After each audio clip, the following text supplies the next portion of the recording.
But of course, it's your lawn that suffers most when it's hot. But if it turns a bit brown, well, it's nothing to worry about. It's natural. It's the plant's survival mechanism. It goes back to its roots to wait for some rain. And grass is big news here at Hampton Court this year because for the first time there's a turf sculpting competition. There are 5 competitors under the guidance of avant-garde designer Tony Smith, and they've only had 2 days to create their masterpieces.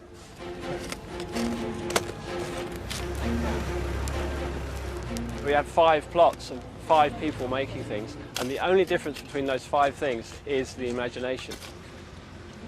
We're going to make turf sculptures. It's the first time the RHS have ever allowed an exhibit at a flower show that wasn't planned. You can make anything you want, absolutely free rein. Let's go.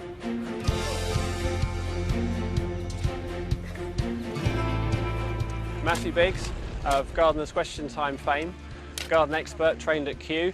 I scribbled it all down on a tiny piece of paper, but that's as much planning as I've done. Adam Frost, garden designer extraordinaire. Design's inspired by abstract art, but it's abstract art that you make up as you go along. Andy Hyde and John Humphreys. Andy's a gardener. John is a fine art sculptor.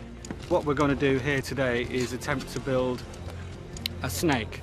Tim Flemons designed many conceptual gardens at Hampton Court and Chelsea. It's kind of a study in negative space, very geometric. Paul Jones, who is the head groundsman at Tottenham Hotspur Football Club, a little bit of an unknown quantity. We've turned up basically with a pack of sandwiches and a spade.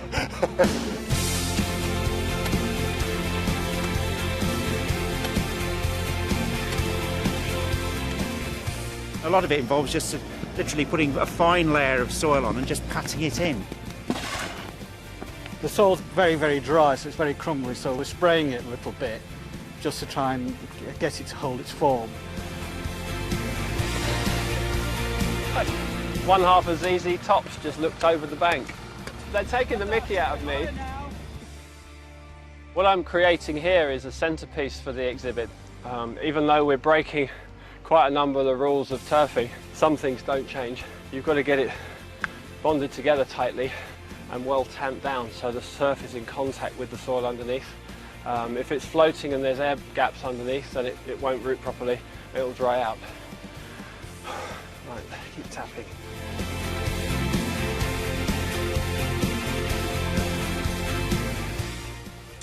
Vandals.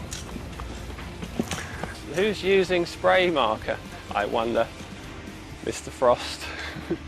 I don't want to tell tales, but I've got a funny feeling it's Biggsy. What a joker. Good, he's a good man, a rough diamond. Everyone else has just been using green, side up, so we've decided to build our walls with a technique called revetting. It's how you create bunkers on a golf course, which is literally just building up the turf, the layers, but each time you just key one back at a time. So it's just a slight sort of camber on the wall.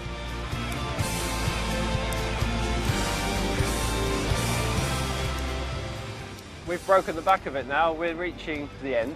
You can see how all of the different sculptures are going to come together.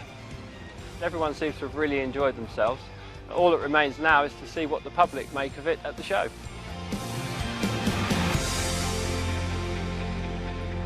And I'm here with the turf sculptors and some of their creators. And the visitors to the show can vote for which is their favourites, and we'll tell you who's won on Thursday's programme. How does it work?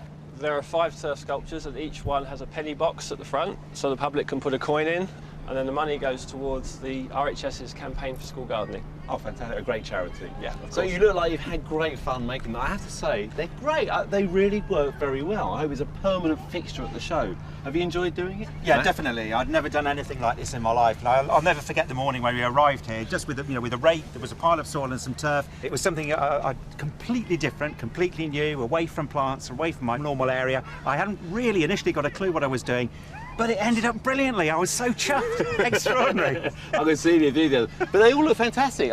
There's such variety here, different techniques as well. I mean, John, you're a fine artist. How's it been working in this medium? Very different. It was very hard work over 2 days. I don't normally sculpt with soil and turf, but it was really a very, very interesting experience, and it was great fun making our snake in the grass sculpture. Yeah, I mean, they catch the light really nicely, don't they? Sim, how have they changed throughout the week? We finished about 8 days ago, and they've really, you can hardly see the lines now. They've really come together. So by the end of the week, probably need to cut them.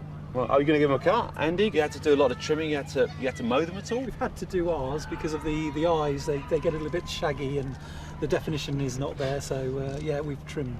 Yeah. A little bit. I think the most extraordinary thing was to see the change from when it was soil to now with it's got hair on. It's changed the whole feeling of it. It's softer and quite extraordinary. Yeah, Matt, you're a real plantsman, really. I can see that you're getting completely addicted to turf. Turf, yeah, That's grass are the new plants. Yeah. That's it for me. But I think the lovely thing about gardening is for everybody is try something new, experiment, and you'll be really surprised at what happens. No, I think it's a great fun. Working in a domestic situation. I'm quite glad that the Tottenham groundsman isn't here, being an Arsenal fan. Wouldn't go that Would you all come and do this again? Would you want to come and do it next year? Definitely. So it might become a permanent fixture. Hope so. Yeah. Really hope Great. so.